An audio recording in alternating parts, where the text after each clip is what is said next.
Welcome to Becoming Powerhouse, where we discuss the tough lessons I've learned while taking my two companies from negative revenue to over 7 figures. We'll talk about the raw and vulnerable truths about being boss, as well as tips and strategies you can implement immediately for better business results. I'm your host, Nicholle Overkamp, the founder and CEO of Wilcox Financial Group and Powerhouse Coaching. You can see links and other resources in our notes. Don't forget to head over to herhousemoney.com to grab your free Her bundle for business and subscribe to our newsletter.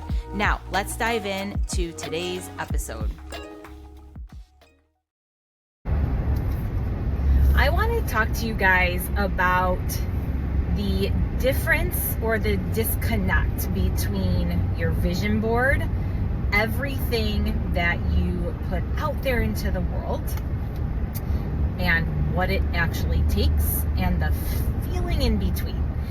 So you are getting me in one of my glorious car rants. So here we go.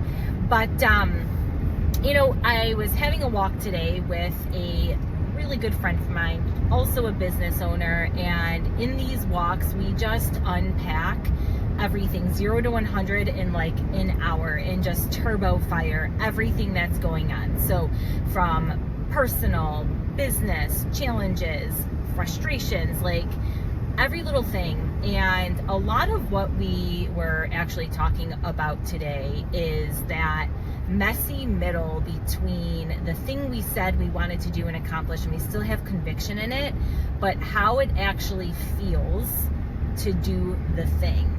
And I think what happens a lot of the time with not just entrepreneurs, but people in general, we say what we want, but we fail to ask ourselves the question or have a understanding of, are we willing to take the actions and feel the feels and go through the hell of what it may be to accomplish that vision that you have or the goals that you set out for yourself. And that is where grit comes in, period. It is grit. It is not how smart you are. It is not your team. It is not anything else, because even if you have the best team in the world and you are brilliant, if you don't have that grit component and the conviction part, it's going to be really hard and you may give up. And so what I am learning too in all of this journey, and I'll unpack that in a little bit with you guys, is like it is difficult to prepare yourself for what it's going to be like, because oftentimes when you set that vision or that big goal, you haven't done it before. There is no experience, there is no guidebook, and so you're like jumping in the trenches and just trying super hard not to fuck yourself, right? And that's sort of what I am feeling right now in the growth and changes that we're going through this year. And so what I've decided is that I'm keeping the vision. I like it. It doesn't feel comfortable, which is probably a good sign, but I'm changing the strategy a little bit. And so that's the second part of this, is like, you have to be willing to do what it takes to get the thing, or call bullshit and quit. Like, that's okay too. I think own it and know yourself and quit while you're ahead is kind of powerful. But if you do have a conviction, just level set expectations a little bit. Like, it might take longer to get there. It might be harder, more challenging, more exhausting, more expensive. Like, are you willing to do those things? And it's totally fine to tap out. Like, and if you're willing to give up internal peace for an external result, or your personal life currently for a better life later, that's okay. Just whatever that is, I think it's important to reframe that and go through it. And for us, over this last year, we've really started to restructure one of our businesses. So Wilcox Financial Group is my core company, always will be, obsessed with being a financial planner. And over the year, I actually restructured that a little bit as well. I hired a full-time investment specialist, and he's also helping with advising Sarah, our COO, who's the wealth protection expert and does insurance, is stepping up to the plate as well. We hired another full-time project manager. So I was really trying to plug some of the holes for the time that I was spending in the business, to use people as leverage. Talent is leverage to free up my time. And so the last 12 months I did that. I did it well. I found what I hoped to be the right talent.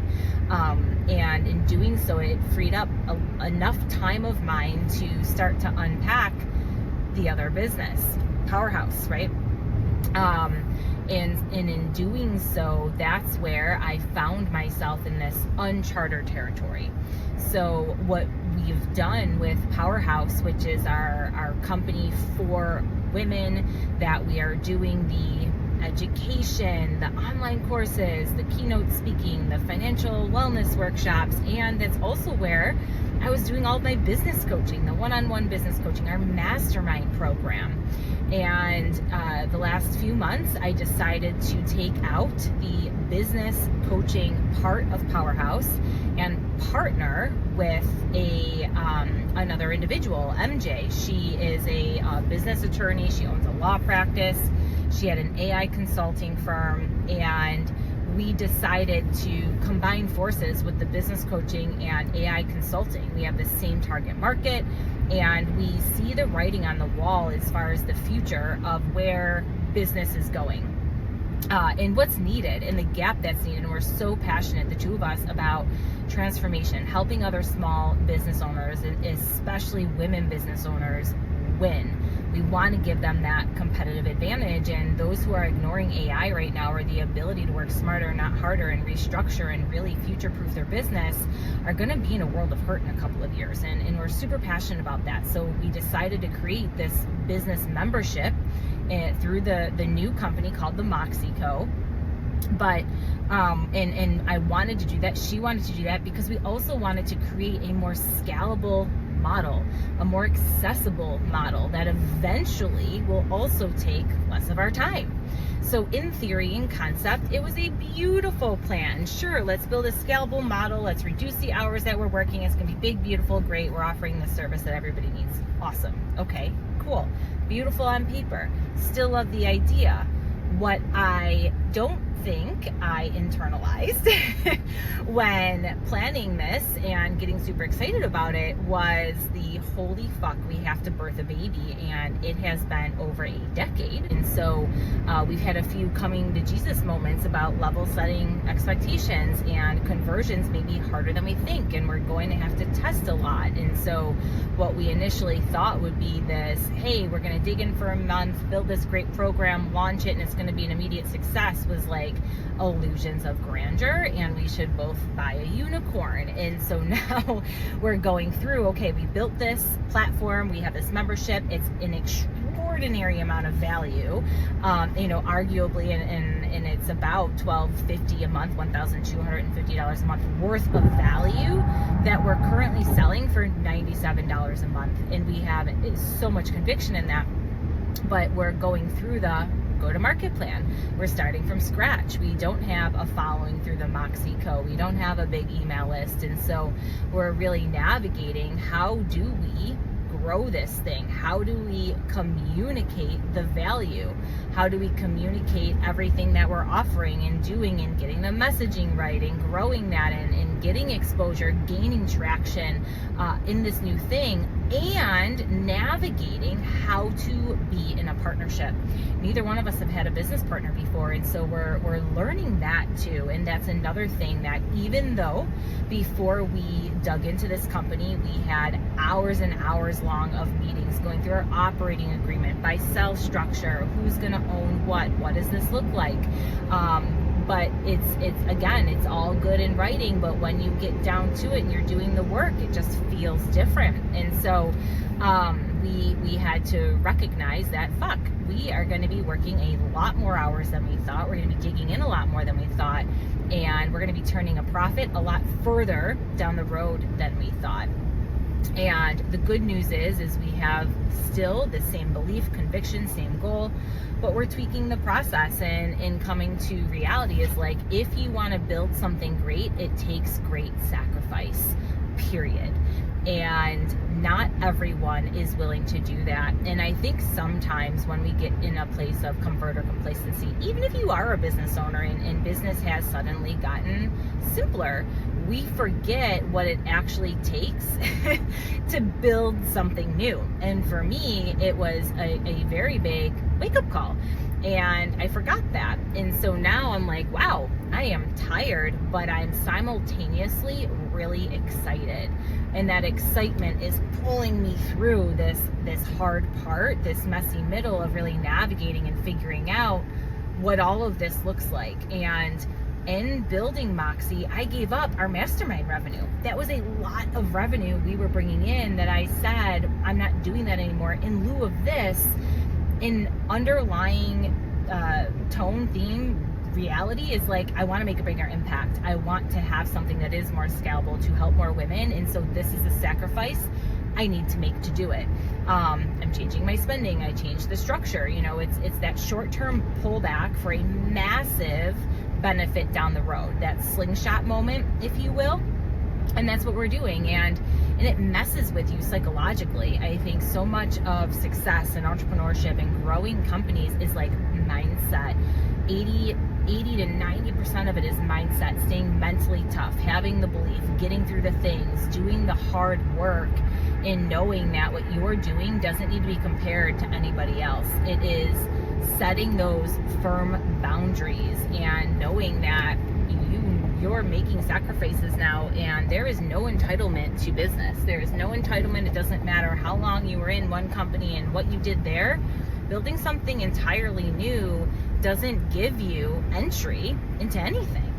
And so it's important to remember those things. And I wanted to share this with you guys because of two things. Number one, if you have conviction in this beautiful thing, keep going. Remember who you are, what you're doing it for, but don't forget the sacrifices that it may take to get there, and accepting that and communicating that with those you love, and then hiring the help you need, hiring the business coach, hiring the mentor, the other advisors to help you close the gap. Because if you aren't investing in that, you are missing out.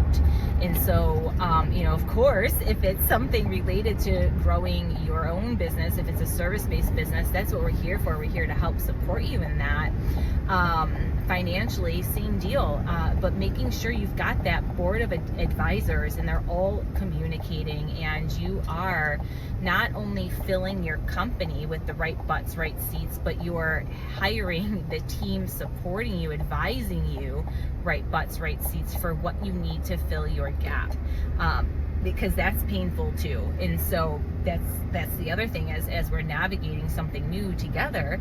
I've brought in outside advisors, insight, and there's no ego. Look, like, coaches need coaches, and I can tell somebody else what to do and how to grow their business all day long, but looking inward is a whole different thing.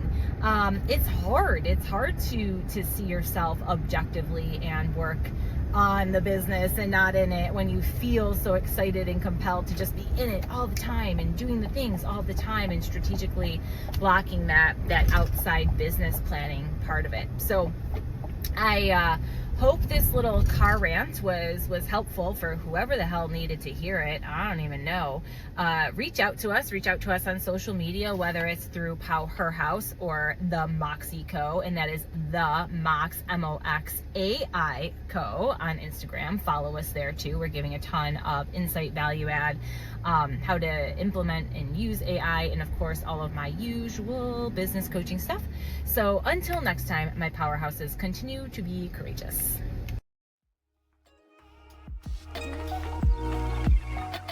Thanks so much for listening to Becoming Powerhouse. You can find all of the links to our site and resources in the show notes.